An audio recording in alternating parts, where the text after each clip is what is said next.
Now I'm going to remove the camshafts. I'm going to put a photo on the screen of the loosening procedure that Ford put out to take the camshaft caps off. I'm just going to go ahead and follow the procedure because it says that if you don't, you will risk damage to your cams. So I'm just going to follow the procedure for good measure, and I'll put that photo up for you guys to do so you can follow the procedure as well if you want.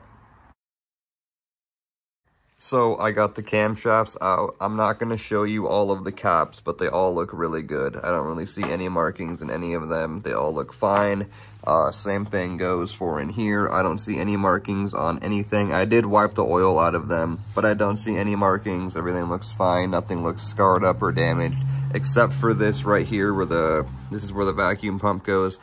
Obviously, there's a little bit of a mark there. I don't think it caused any of the issues we found in the bottom end and all the pieces of metal, but obviously this isn't cool, but I don't think it had any detrimental effect on anything.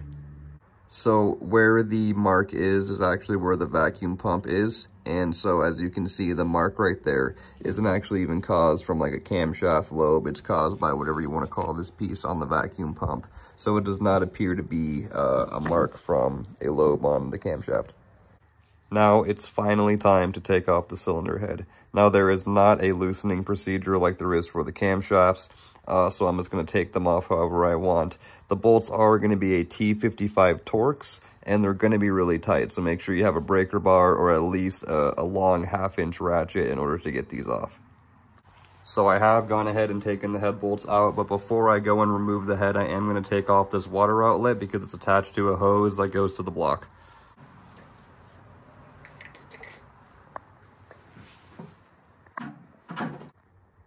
So now that I have the cylinder head off, taking a look at the head gasket here, I don't see any indications of a head gasket failure.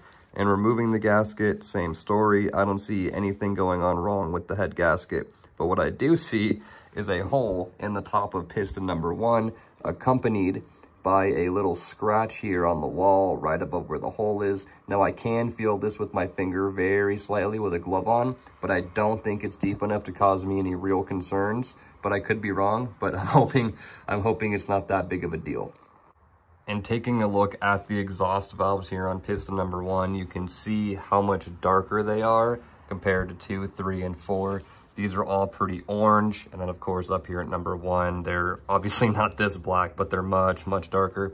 And while number 4 isn't nearly as bad as number 1, as far as discoloration goes, it is a little bit darker than 2 and 3. So I almost wonder if we're gonna end up finding a problem in cylinder 4 as well, just because it is quite a bit different than 2 and 3. Not as bad as 1, but different than 2 and 3. And I must say, I am surprised I found a problem with cylinder number 1 before I have found a problem, if there even is a problem, with cylinder 3. I really thought I was going to find cylinder 3 to be fucked up. I wasn't expecting cylinder 1 to be fucked up. So moving on from removing the cylinder head, I'm now going to take off the rest of the accessories. They're still on the block. I'm going to remove the water pump, thermostat housing, PCV plate. We have 2 knock sensors we got to remove, and I'll take off this hose that the other end connects to the water outlet, which I already disconnected. The water pump is held on by 3 8mm bolts. So surprisingly, this water pump has actually been the most challenging piece to remove out of this whole ordeal, so much so I actually broke this top ear off trying to remove it. That's how stuck on here it is. Luckily, I planned on just replacing the water pump anyway. The water pump was not a part I was going to reuse, but if you are planning on reusing the water pump, be careful trying to remove it because it does break easy. I have sprayed some Freol just around the seal here. Hopefully try to loosen it up a bit. I'm just going to go ahead and start removing all the other stuff and come back to this later to try to remove it. Let it soak for a minute.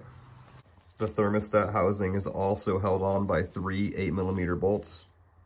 Both of the knock sensors are held in by a 10mm bolt.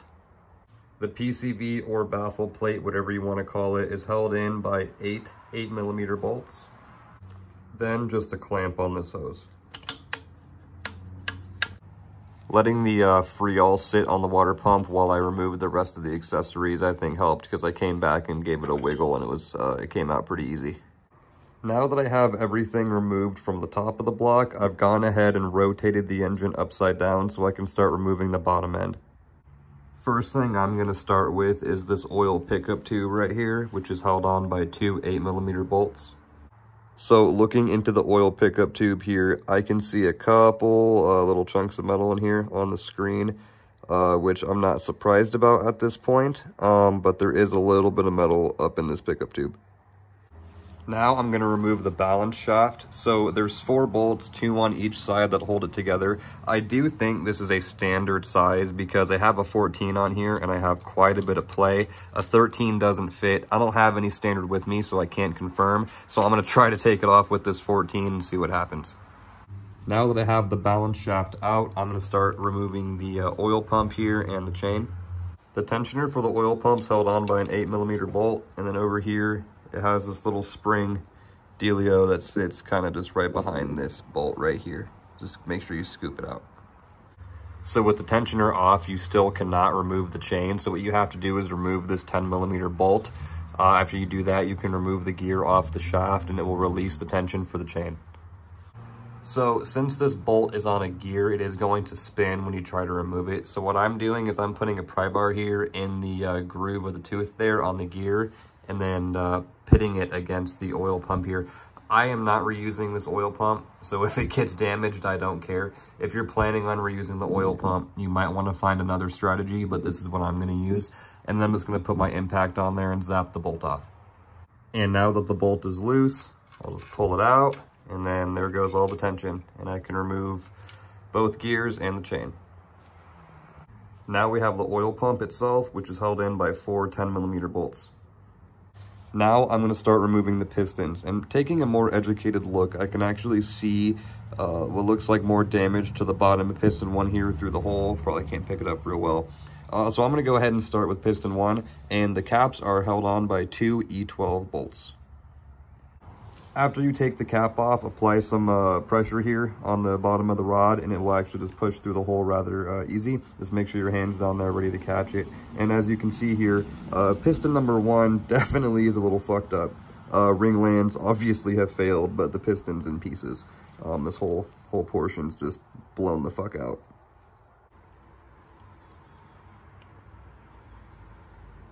I am going to take a better look at the bearings and the rod, but before I do that, I'm just going to go ahead and remove the other 3 pistons.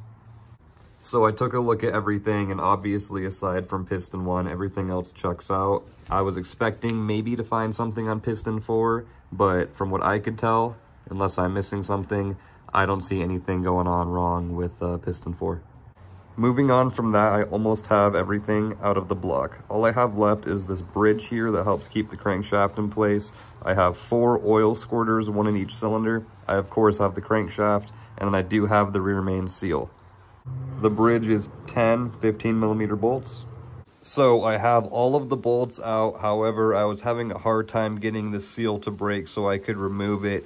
I did notice that the rear main seal is actually 2 of the bolts go into this piece. So you do need to remove the rear main seal before you take out this bridge. The rear main seal is held in by 6 8mm bolts. After you remove the bolts for the rear main seal, just put a screwdriver or something in this piece right here of the rear main seal and just pry it off the block, and it comes off super easy. So after removing the rear main seal, I was able to get this bridge, girdle, whatever you want to call it, off. I put a pry bar right here in this groove and lightly applied pressure up on the on this bridge here, and it just popped right off. And just taking a quick look at all of the bearings, I don't really see anything wrong going on with any of these. I think they all look fine. Now I'm just going to grab the crankshaft on each end and pull it up out of the block. Now that I have the crankshaft out, I only have 4 oil squirters, 1 in each cylinder to remove, and this block is completely torn down. Each one of these is an 8mm bolt. Now that I have the oil squirters out, this is a completely bare block. It is ready to go to a machine shop. So I'm still not sure what I'm going to do as far as the rebuild goes at this point. I've been looking at the stroker kit. I've also been looking at just upgrading the pistons and rods and making it more reliable for the power. I don't know what I'm going to do quite yet. But for now, I hope you guys enjoyed. If you did, like and subscribe, and I'll see you in the next one.